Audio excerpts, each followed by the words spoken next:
Abramos nossas Bíblias, o livro de Jó, 16, verso 19. Já agora sabei que a minha testemunha está no céu, e nas alturas quem advoga a minha causa. Oremos ao Senhor. Senhor nosso Deus e Pai, ó Deus, te louvamos, Senhor, pela Tua palavra. Ó Deus, te louvamos, Pai, porque o Senhor tem falado conosco, tem nos dado a conhecer, ó Deus, acerca de Ti mesmo. Ó Deus, tem nos dado a conhecer acerca de nós mesmos. Ó Deus, tem nos expressado, Pai, o quanto somos fracos, quanto dependemos de Ti, quanto precisamos, Senhor, da Tua voz falando conosco. Ó Deus, que seja assim também neste momento, nós possamos escutar a Tua voz falando aos nossos corações, nos moldando. Ó Pai, precisamos disso, Senhor. Ó Deus, sabemos que sem o Senhor nada podemos fazer. Por isso, Pai, nos fortalece nesse momento, nos instrui segundo a Tua justiça. Ó Deus, clareia nossa mente, fortifica a nossa alma, nos consola, nos exorta. Ó Deus, nos solidifica em Ti, rocha firme, amado da nossa alma. Em nome do Teu Filho amado Jesus, amém.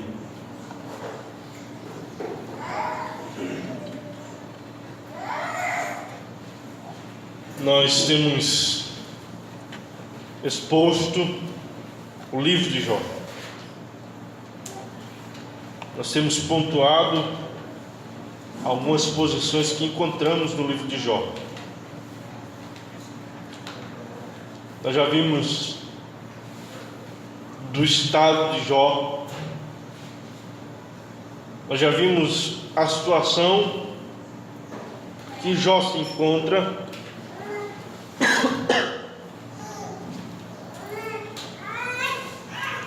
E nós já vimos algumas soluções, entre aspas, para o problema de Jó.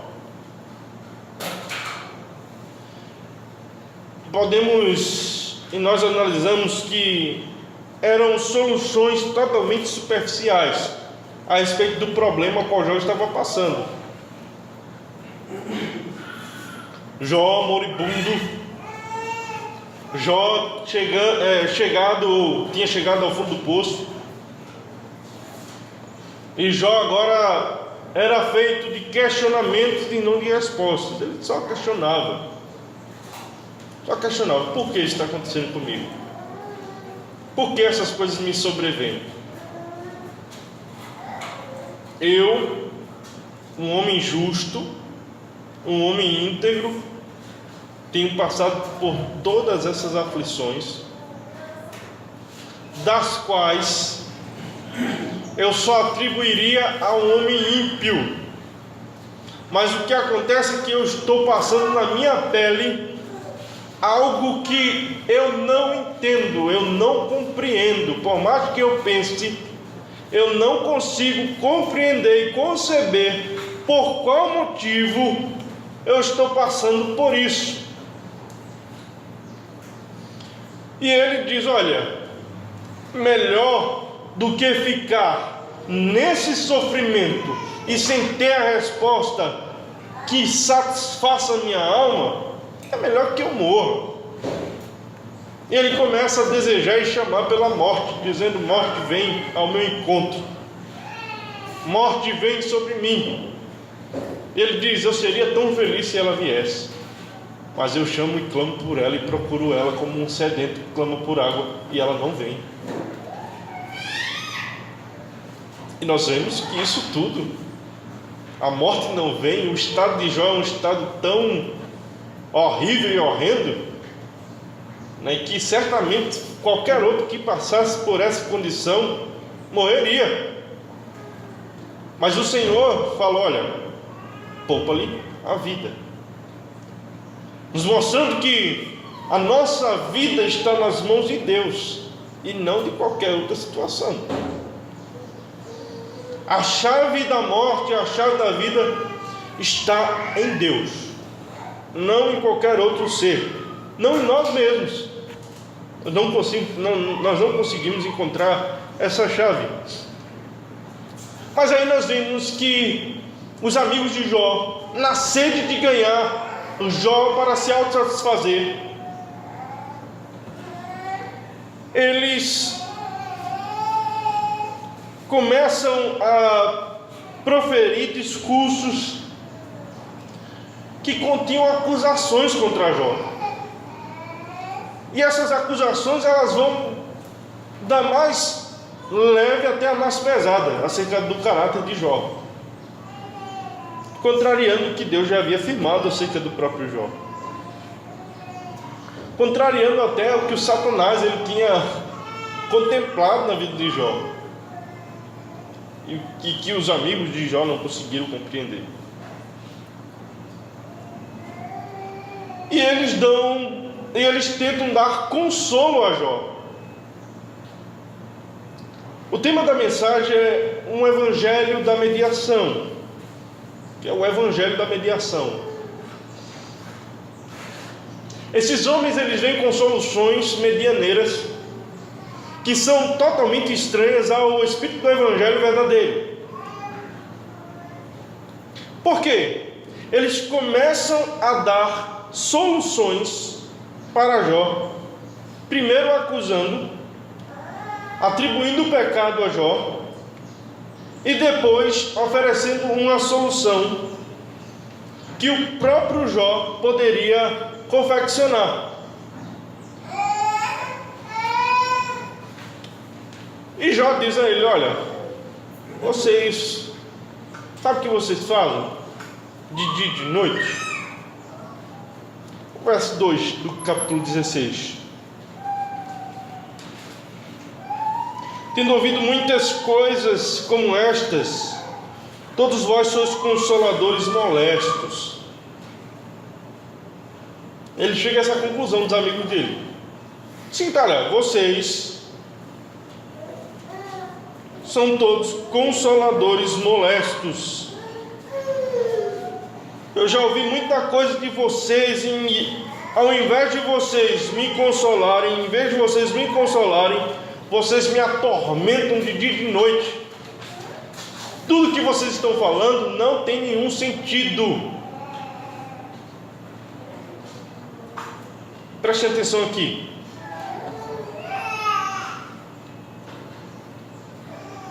Você vai ter os amigos de Jó oferecendo uma solução de mediação entre Deus e Jó. Ele olha para a situação de Jó e faz: olha, Jó, Deus está muito irado com você, Jó.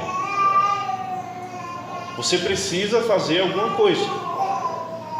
E você, Jó, tem o poder de fazer isso, de fazer essa mediação. Mas só você mesmo pode fazer isso. Nós não podemos, mas você pode, Jó. O que é que você pode fazer, Jó? Você pode agir de forma a se arrepender das suas más obras e apresentar boas obras diante de Deus, e Deus vai receber você. Ele dá a solução e diz: olha, apega-te, pois, a ele e tem paz, e assim te sobrevirá o bem. Aceita, peço-te a lei da sua boca e põe as suas palavras no teu coração. Se te voltares ao Todo-Poderoso, serás edificado. Se afastares a iniquidade da tua tenda. Ele fala, conclui o discurso dele no capítulo 22, dando esse conselho a Jó. Faz isso, Jó, e tudo vai te ocorrer bem. Mas só depende de ti.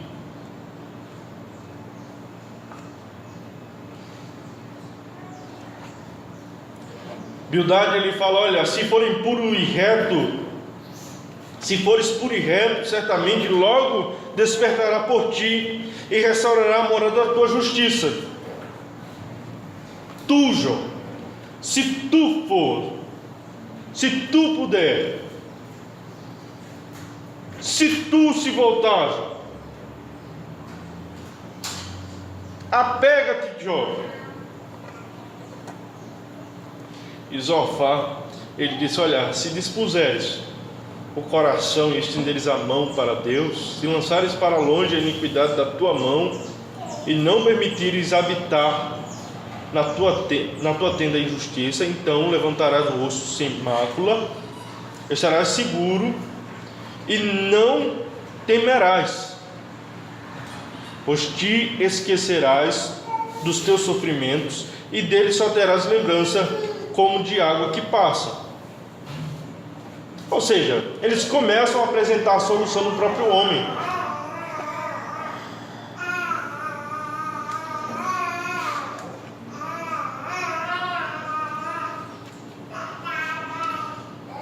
Só que tinha um problema em toda a história. Tinha um problema fundamental em toda a história, em toda a solução apresentada pelos amigos de Jó. E fica bem claro no contexto. Já pensa assim: olha, se for isso mesmo que vocês estão falando, pode me colocar diante da balança de Deus e ele vai ver que não tem falta alguma em mim para que isso esteja correndo comigo. A gente lendo isso, a gente fica dizendo assim: que ousadia desse homem.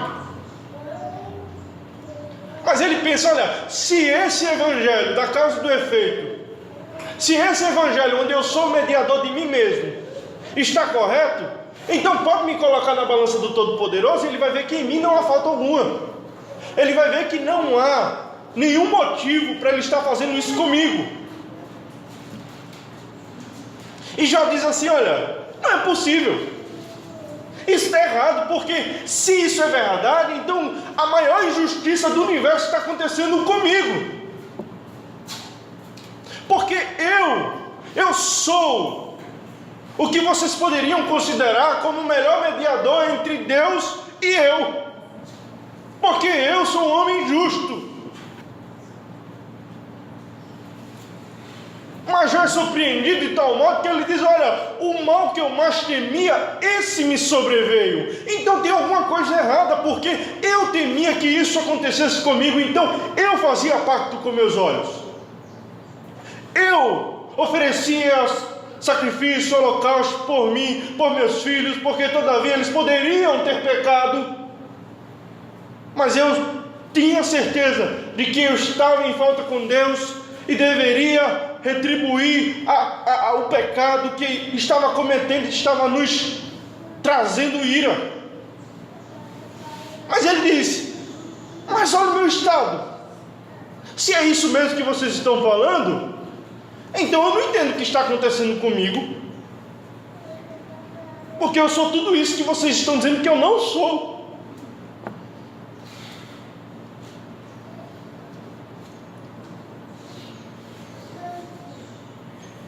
Isso tudo que vocês estão falando aí,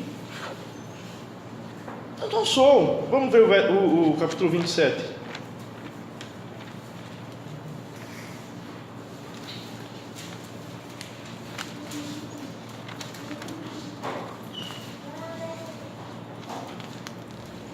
Do verso 3 ao 6, leiam. Quando o menino estiver a minha vida e o sopro de Deus nos meus narizes, nunca os meus lábios falarão injustiça, nem a minha língua pronunciará engano. Longe de mim que eu vos dê razão, até que eu expire, nunca afastarei de mim a minha integridade. A minha justiça me apegarei e não a lavrarei. Não me reprova a minha consciência por qualquer dia da minha vida. Amém. Veja só, ele está ciente da situação dele. Ele está dizendo: olha, vocês não conseguem confirmar isso que vocês falam a meu respeito. E eu tenho certeza, assim como 2 mais 2 é igual a 4, que não há pecado em mim equivalente ao que eu estou passando, algo que em mim acontece. E Jó ele começa a aprender coisas novas. Jó ele começa a aprender acerca do evangelho da mediação, já apontando para Cristo.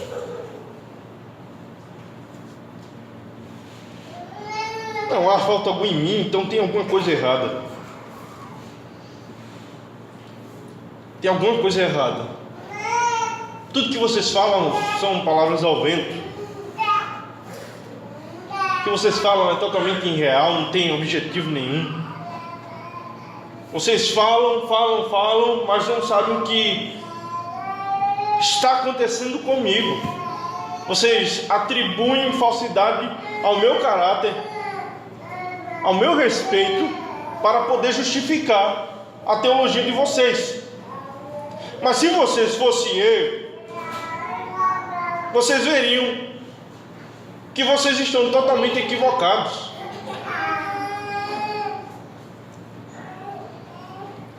Porque quando a dor é no outro, é muito fácil que a gente aponte assim e diga assim, ó, está errado isso. Quando a dor é no outro, a gente tem logo a tendência a julgar, a apontar o dedo. Essa é uma tendência nossa. E foi isso que os amigos de Jó fizeram. Apontaram o dedo assim, olha, você está errado. Com certeza você está errado. Com certeza. Como nós vimos, o evangelho dos amigos de Jó não trazia nenhuma, não era boa nova, era coisa antiga, que agora já tinha se passado, e Jó tinha certeza absoluta que eles estavam errados. A única certeza que Jó tinha é que eles estavam errados.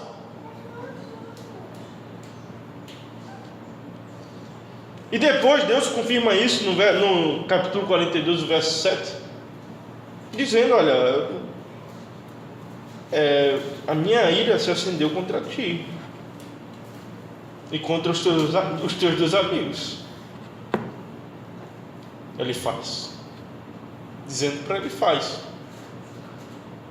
Então eles estavam errados.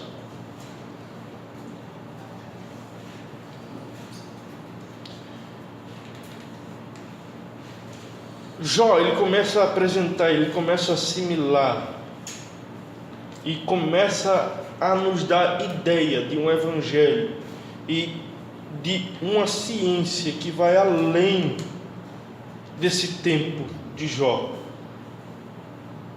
E Jó começa a apresentar anseios por um mediador que possa dar esperança no desespero. Porque ele vai olhar para si mesmo e vai dizer o seguinte, olha, eu sendo o homem justo que sou, estou passando por isso.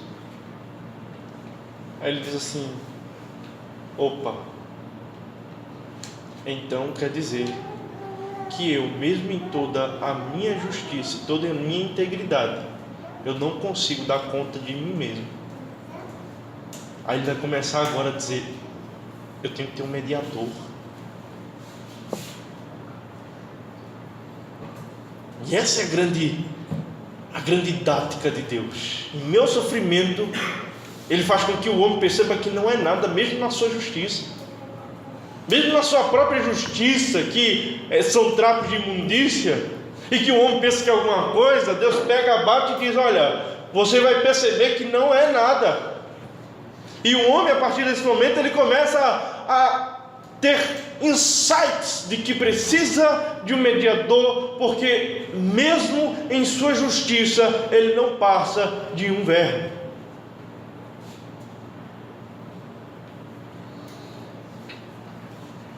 Jó no capítulo 19, verso 25 ao 26.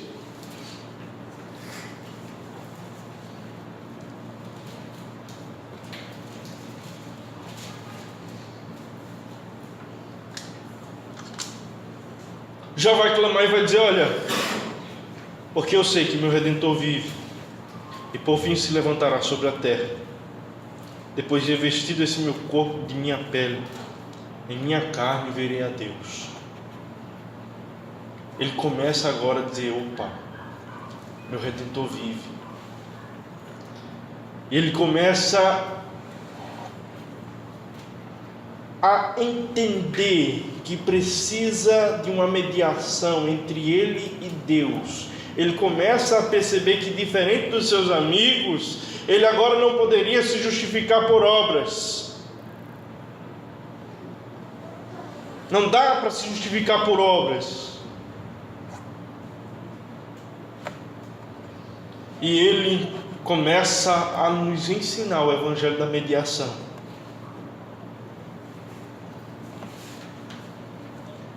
E ele começa a nos apresentar um ser humano, o ser humano que já não pode mais pensar que tudo que acontece em sua vida é fruto das suas próprias decisões e árbitro, das suas vontades. Não é. Existe um Deus que governa tudo e todos, e que faz o que ele bem entender com a sua criatura. E esse Deus, ele é tão grande, tão maravilhoso, tão supremo, que não existe ninguém que possa cobrar nada dele. Ninguém pode cobrar nada de Deus.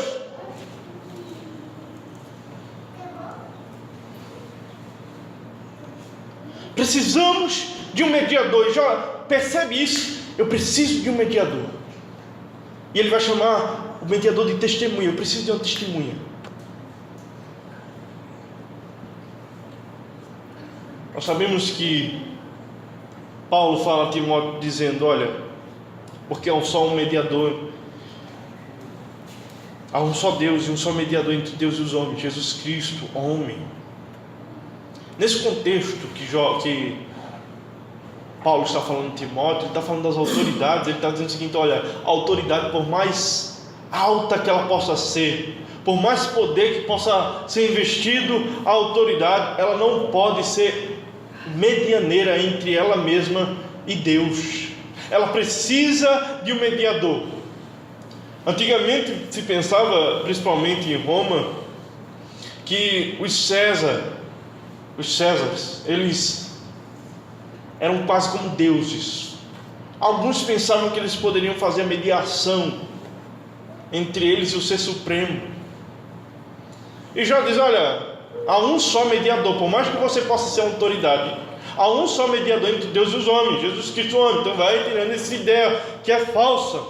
Só Jesus Cristo. E ele começa a entender que precisava aparecer e comparecer diante de Deus. Ele entendia que um dia ele ia comparecer perante Deus. Mas só que aquele que comparece diante de Deus, ele não pode nem sequer ver o brilho da face de Deus.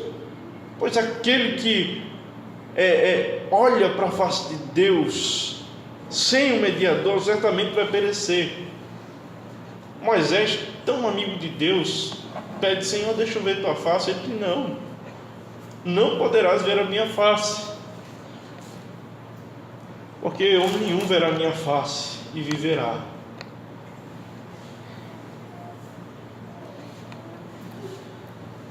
Jó, ele sabia do seu estado.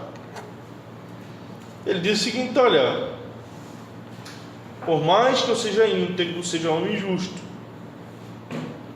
eu não posso estar e ficar frente a frente com o Altíssimo. Eu não posso. E ele entende, ele faz: então preciso de um mediador. Eu preciso de alguém que faça essa mediação entre mim e o Criador. Eu preciso desse mediador. Ele começa a assimilar o evangelho da mediação. E ele entende que assim ele precisa agir. Porque por mais que ele fosse um homem íntegro, justo, ele sabia que ele era pecador. Nós já vimos isso daqui em Jó 9:2. Vamos abrir.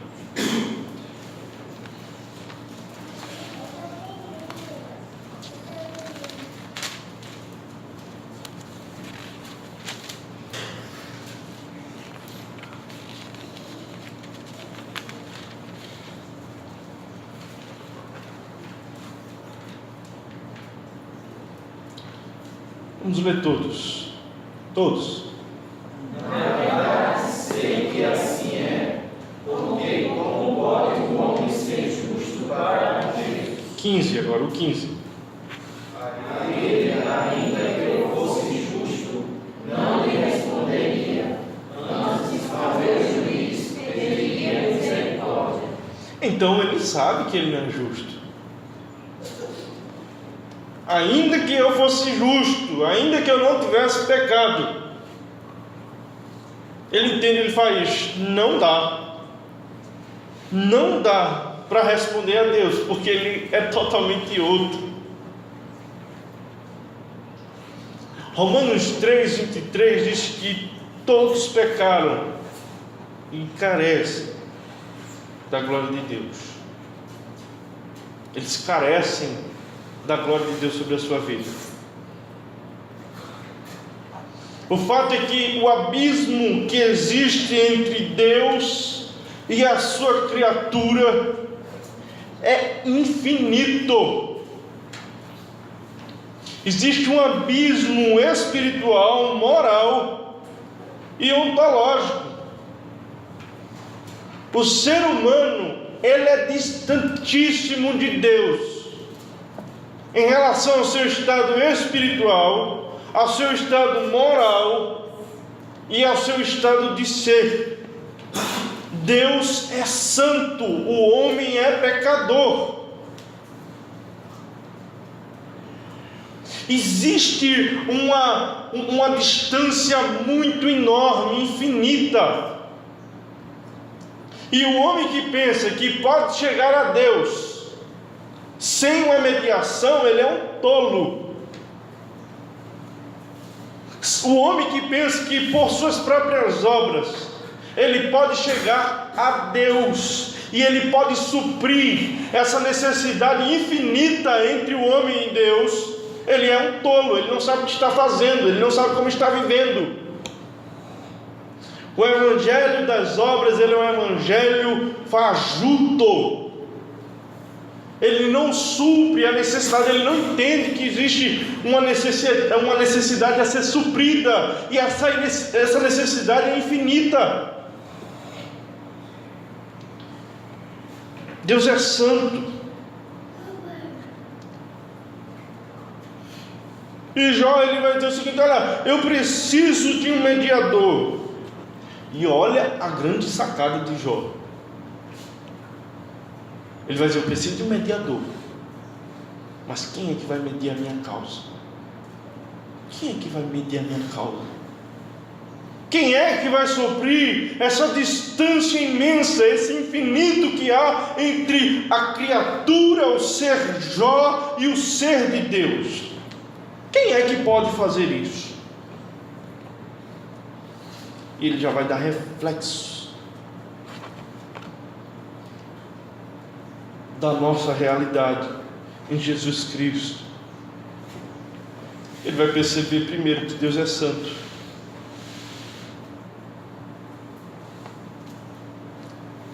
Ele vai dizer: olha, o Senhor é santíssimo e eu sou pecador. Se eu comparecesse perante Ele, eu não ousaria lhe perguntar. A única coisa que eu pediria a Ele era misericórdia, porque eu reconheço a sua supremacia. Eu reconheço que Ele é juiz supremo, Ele é justo. Como pode o homem ser justo para com Deus? Ele pergunta no verso 2. Como pode? Se ainda eu fosse justo, se eu fosse justo, Ele é tão maior do que a minha justiça, que eu não ousaria nem sequer questioná-lo. Não lhe responderia nada. Eu simplesmente me curvaria ao meu juízo e pediria misericórdia. Já sabia dizer o seguinte: olha, vamos supor que eu aparecesse diante de Deus. Ele diz: olha, Deus é totalmente outro. Muitas pessoas pensam que vão argumentar diante do juízo de Deus, mas o que vai acontecer é que os nossos lábios vão emudecer, não vai existir resposta para o nosso pecado, não vai existir explicação do nosso pecado diante do Deus Santo. Nós simplesmente vamos emudecer com a glória de Deus. E se não tivermos um mediador, escutaremos de forma inevitável: maldito, apartai-vos de mim e serás lançado no fogo eterno, porque eu não vos conheço, você não me conhece, eu não conheço você, eu não sei quem é você, sumam da minha frente. É assim que vai ser. E Jó disse assim: olha, não tem como eu chegar diante dele e expressar ele minha causa, porque ele é outro, ele é maior do que eu. Toda vez eu acho que quando chegar diante dele não vai ter capacidade de eu querer argumentar, porque o Senhor é supremo, o Senhor é santo. 1 Samuel 2,2 diz: não há santo como o Senhor, porque não há outro fora de ti, e rocha nenhuma há como nosso Deus. Rocha nenhuma há como nosso Deus. Então Jó reconhece o seu pecado, reconhece que é um homem pecador, e ele reconhece a santidade de Deus.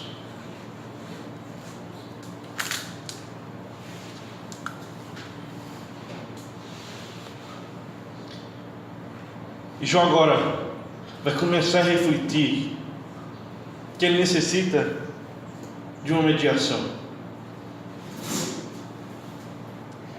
Aí no capítulo 16, verso 19, ele vai dizer: já agora sabei que a minha testemunha está no céu, e nas alturas quem advoga a minha causa. Ele vai dizer: olha, não há ninguém na terra que possa julgar a minha causa e ser minha testemunha.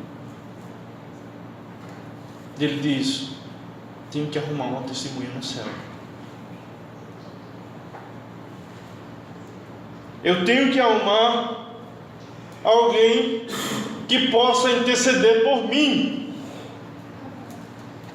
porque até eu, se comparecer diante do tribunal de Deus, eu serei simplesmente emudecido.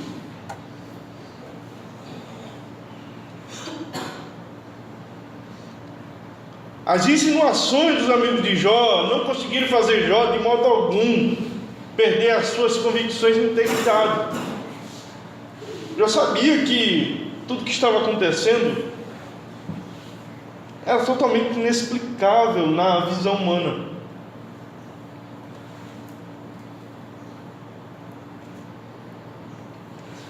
Mas ele sabe que vai comparecer diante do tribunal de Deus.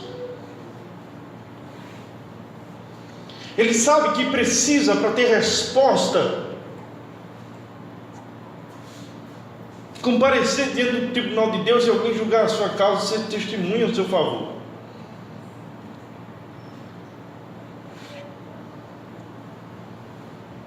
Mas ele sabe que ele também é pecador. E ele faz um apelo ao próprio Deus. E ele faz esse apelo de forma dolorosa à testemunha celestial, suplicando a testemunha celestial que advogue a sua causa. No verso 20 do capítulo 16, ele vai dizer: olha, os meus olhos se desfazem em lágrimas diante de Deus. Se alguém pudesse fazer prevalecer a justiça da causa do homem perante Deus, e a do filho do homem perante o seu próximo. Ele vai dizer assim: se alguém pudesse ser justiça por mim. se alguém pudesse advogar a minha causa.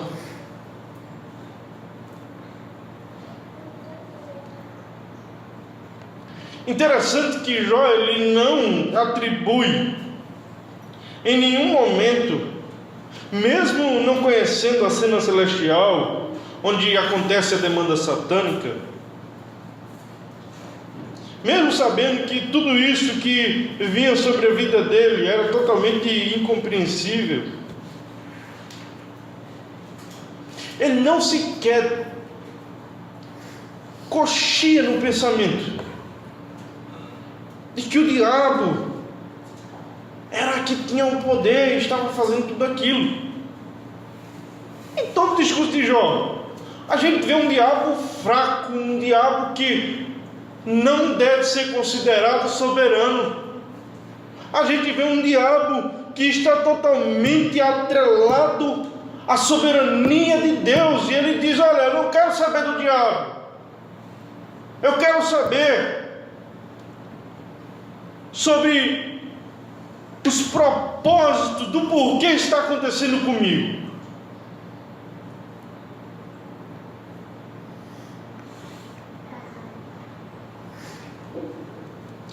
Jó entendia que não era o verme que comia a sua carne. Ele sabia, ele aponta para o último propósito da sua vida, a causa última. Ele diz: olha, eu atribuo todo o andar da minha vida, tudo que tem acontecido comigo, para um propósito maior, que é o propósito de Deus. Não tem por que eu apresentar minha causa perante o diabo e perguntar a ele do porquê ele está fazendo isso comigo. Porque em última análise, quem manda no diabo, e o próprio Lutero ele vai dizer que o diabo é simplesmente um cachorro, onde Deus tem a sua corrente amarrada em sua mão e ele só vai até onde Deus diz que ele pode ir. Ele vai dizer o seguinte: eu não quero saber do diabo, eu quero tratar com Deus. Suplicar por justiça. Deus é soberano, nós temos que entender isso. E Jó entendia isso de forma perfeita. Jó, na sua dor, na sua tristeza, ele entendia isso de forma perfeita. Ele entendia que nada estava encoberto diante de Deus, nada saiu do controle de Deus, nenhum fio caiu da cabeça de Jó sem o poder ativo de Deus. Como Mateus 10 nos fala e nos diz: olha, não tema o diabo, não tema o diabo não, ele não pode fazer nada não. Porque ele pode matar a alma, ou ele pode matar o corpo, mas não pode matar a alma. Temei antes aquele que pode fazer perecer no inferno a alma e o corpo. E o próprio Jesus diz: olha, não se vendem 2 passarinhos por um centil, nenhum deles cairá em terra sem a vontade do vosso Pai, e até mesmo o cabelo de vossa cabeça estão contados. Mateus 10, 26, 30. Deus, ele tem um controle supremo. Isso se chama soberania exaustiva. Jó conhecia isso.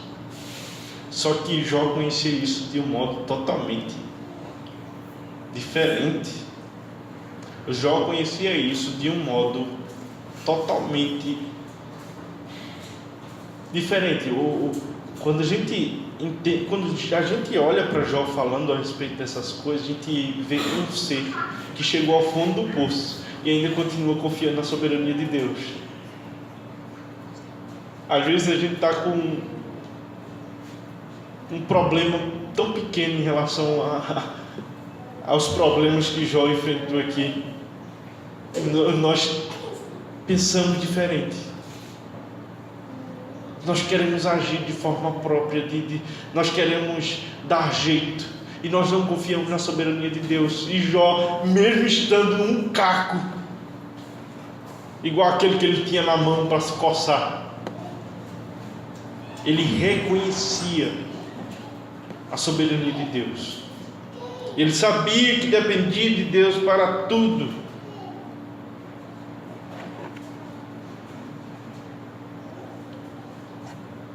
E isso ele começa a perceber e dizer o seguinte: olha, se Deus é soberano, se Deus pode fazer todas essas coisas,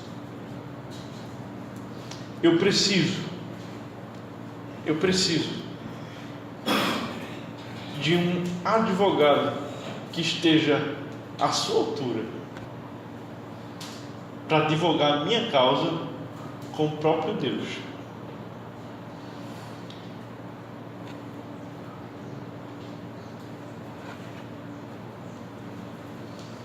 Nós vimos que Jó, ele começa a chamar o próprio Deus para ser aquele que vai lhe redimir contra o próprio Deus. Ele chama Deus contra Deus a favor dele mesmo, já nos mostrando e nos dando vislumbre do que aconteceria, onde o Filho ia encarnar e ele, como um Deus, aquele que poderia redimir o ser humano do seu próprio pecado, aquele que poderia suprimir o infinito de distância que existia entre o homem e o próprio Deus, e que ele pudesse interceder por nossa causa. Jó nos faz perceber e nos faz assimilar, mesmo em sua dor, que isso é necessário, porque o homem, ele começa a entender que o homem não é nada. Ele começa a entender, por mais justiça que você tenha praticado, por mais vida que você possa ter, ou possa vir a ter diante de Deus, isso não significa nada. Não tem como você chegar diante de Deus e dizer: olha, Senhor, o que eu tenho feito, olha, Senhor, como eu tenho me importado. Por isso, Senhor, porque eu tenho me comportado desse jeito, Senhor, eu mereço ser salvo, eu mereço a salvação, eu mereço a justificação. Jó 17:3.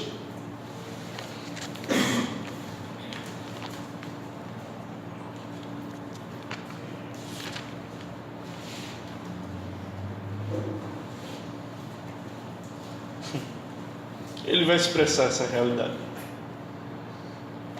E ele vai dizer o seguinte: todos, dá-me, pois, um penhor, ser o teu fiador para contigo mesmo.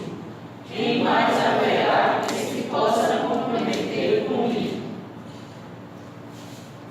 dá-me uma garantia, Senhor. Dá-me uma garantia, Senhor. Ser o meu fiador para contigo mesmo. Olha para isso.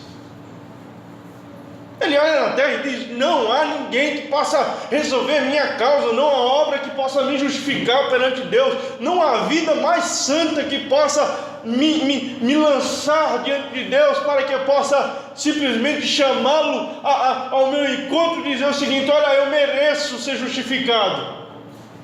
E ele, por compreender essa realidade, ele diz: Senhor, dá-me, pois, a segurança, eu ser o meu fiador para contigo mesmo, Senhor.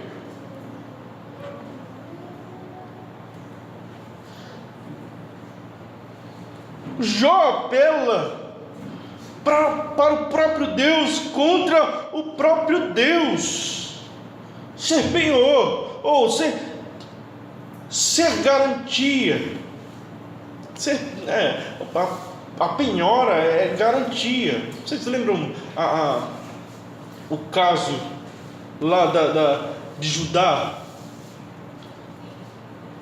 Vamos abrir lá em Gênesis 38.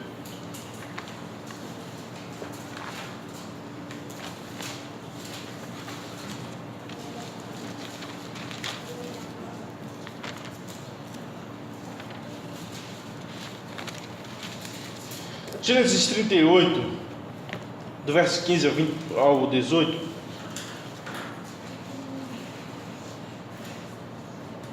Essa palavra penhor vai ser utilizada, nós vamos entender o sentido.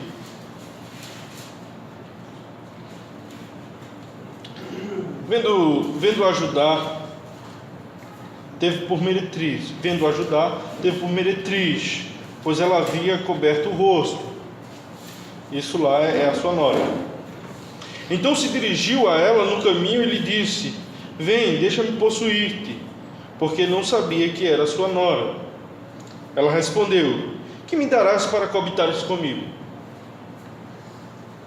Ele respondeu: enviar-te-ei um cabrito do rebanho. Perguntou ela: dá-me-ás penhor até que os mande? Ou seja, qual é a garantia que o Senhor vai mandar mesmo? Respondeu ele: que penhor te darei? Ela disse: o teu selo, o teu cordão e o cajado que seguras. Ele, pois, lhes deu e a possuiu, e ela concebeu dele. A ideia do penhor é uma ideia de garantia.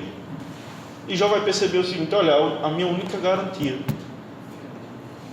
a única situação onde fica favorável para mim é que eu possa ter um penhor.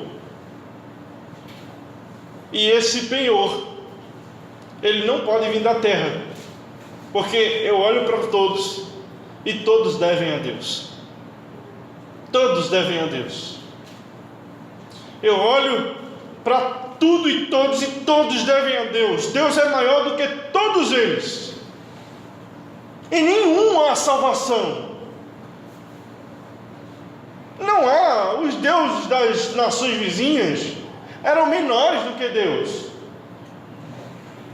Eram deuses criados pelas mãos humanas. E Jó conhecia Deus. E Jó dizia: olha, Deus é maior do que todas as coisas que eu conheço. E ele começa a vislumbrar a situação onde ele poderia ser justificado. E ele diz: a única forma de eu ser justificado é fazer com que Deus seja o meu fiador, ele penhore essa fiança para com ele mesmo. Com ele mesmo, ele já vislumbra Cristo. Ele diz: eu preciso de um mediador, e nós sabemos quem é esse mediador. Quando ele chama Deus para com o próprio Deus, ele chama Cristo: media minha causa, Senhor. E olha que sacada de Deus, que sacada de Jó. Antes mesmo de conhecer a pouquíssima revelação, ele já consegue ter esse vislumbre do Evangelho que ia trazer mediação entre Deus e os homens. Jesus Cristo, homem encarnado, morrendo por nós na cruz. Veja que coisa, Jó com pouquíssimo fragmento, ele consegue já vislumbrar a ideia de um redentor pessoal que ia tirar essa distância infinita que afastava o Deus Santo do pecador total. Um Deus completamente santo de um pecador completo. Quem é que vai suprir essa necessidade de distância infinita? Ele diz: só pode ser um ser infinito. E esse ser é o próprio Deus. E ele diz: olha, Deus, ser, por favor, o meu fiador, dá-me penhor, Senhor, dá-me garantia, Senhor, que assim o Senhor vai ser, porque eu sei que meu Redentor vive. Por fim ele se levantará em meu favor. Só Deus é minha salvação. E Jó começa agora a perceber uma vida totalmente diferente. Ele começa a perceber que não era porque ele fazia nada daquilo que as coisas deixavam de acontecer, mas é porque Deus, em sua finita graça e misericórdia, em seu evangelho gracioso, um evangelho que não trata com o ser humano pelo que ele merece, mas conforme a graça de Deus o alcança, é que ele deveria compreender o mundo, agir com graça, por meio de graça, porque foi alcançado com graça.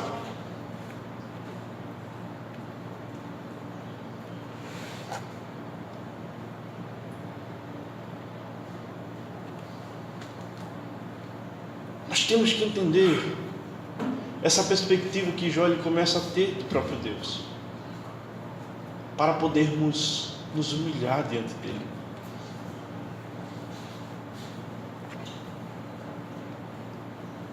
Não existe mérito em nós mesmos. Não existe mérito nas coisas que nós fazemos. Não existe nenhum tipo de metodologia que possa te aproximar de Deus, porque é infinita a distância. Jó nos apresenta um evangelho de mediação. O nosso problema espiritual, moral, a nossa deficiência, ela só é suprida pelo mediador, e nosso mediador, Jesus Cristo. Aquele que não só nos dá a ideia da mediação, mas Ele também é o nosso penhor. Ele é a nossa garantia. Ele foi penhorado por nós em nosso favor. Efésios 1,14.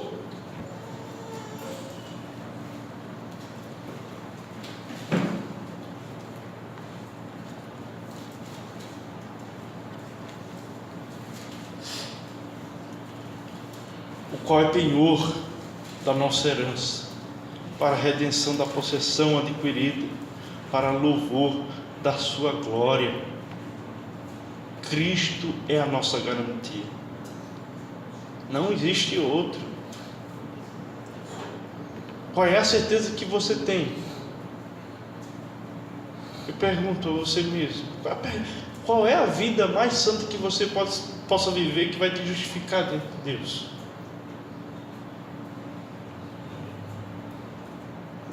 Não existe método de barganha. E a vida de Jó é um choque na realidade das pessoas que assim pensam. Se eu for bonzinho, tudo vai me ocorrer bem. Se eu for bonzinho, eu vou ser salvo. Não existe. Jó foi o homem mais, que a gente pode dizer assim, um cara exemplo nas possibilidades. Ele sabia que ele era pecador, ele sabia que tinha pecado. Ele sabia que pecava, mas ele era um homem reto, justo. O próprio Deus deu testemunha dele. Aí nós nos deparamos com um homem que olha assim e diz: eu preciso de um fiador. O que isso nos comunica?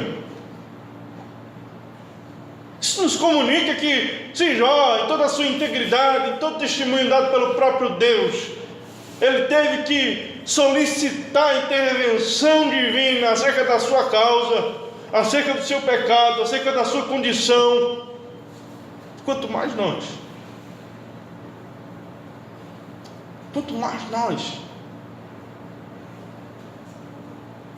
Ele é o nosso penhor. Nos voltemos para Cristo com a ciência de que Ele é o penhor da nossa salvação. Ele é o penhor da nossa justificação. É o Senhor Jesus Cristo que nos justifica. Romanos 8,16 vai dizer que o mesmo Espírito testifica ao nosso Espírito que somos filhos de Deus. O Espírito Santo está nos dando garantia de que de fato somos salvos, e não porque nós fazemos alguma coisa, mas porque Ele quis nos salvar por livre e espontânea vontade. E qual é a garantia que nós temos? Toda, porque Ele nos garantiu. Ele é o nosso penhor. Que nós possamos orar feito o próprio Jó: Senhor, que o Senhor possa ser o penhor, a garantia, seja o meu fiador para contigo mesmo, Senhor, porque eu sei que eu sou pecador, eu sei que nada eu posso fazer, não há força em meus braços para poder suprir a necessidade eterna que tem para ser suprida entre mim, pecador, e um Deus santo. A cruz revela esse embate total. A plenitude do tempo nos mostra onde isso se cumpre, Deus sendo nosso fiador para com Ele mesmo de forma integral. na cruz de Cristo, aquele que não conheceu o pecado, ele se fez pecado por nós, ele o fez pecado por nós, para que nele fôssemos feitos justiça de Deus. Só por causa disso. Que maravilha! Que maravilha! Essa é a nossa esperança. Essa é a esperança de Jó. É o mediador, é o evangelho que vai lhe trazer conhecimento daquele que pode mediar a tua causa. Não é pelo que você faz, não é pelo que você deixa de fazer, porque Ele vos escolheu antes da fundação do mundo. O nosso penhor, a nossa garantia de salvação não está em nós mesmos. Assim como Jó percebeu isso, ele fez: opa, não está em mim mesmo, não está nas minhas obras. Por mais que eu tenha feito o meu pacto com meus olhos, por mais que eu tenha feito análises profundas acerca das minhas intenções, por mais que eu possa ter vivido uma vida santa, isso não me justifica diante de Deus, assim como não justificará ninguém perante Ele. Mas isso também não é estímulo para que nós venhamos viver de forma pecaminosa. Como Paulo diz, vivemos em pecado de maneira nenhuma. De maneira nenhuma, de modo algum.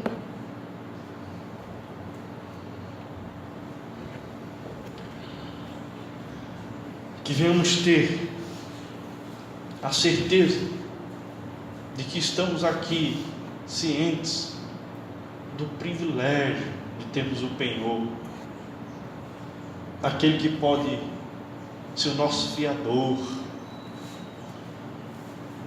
A garantia está no próprio Deus e não em nós mesmos. É Deus para com Deus. É Ele o nosso advogado. É Ele aquele que pode julgar a nossa causa. É Ele que pode comparecer perante o tribunal e nos justificar. As obras de Cristo é que nos dá a possibilidade de estarmos aqui, como Hebreus fala. Porque se nós comparecermos ao Santo dos Santos sem termos a mediação do Cordeiro morto e imolado, certamente seremos consumidos. Porque Deus é um Deus santo. Precisamos desse penhor. João 14, 1:3, para finalizar.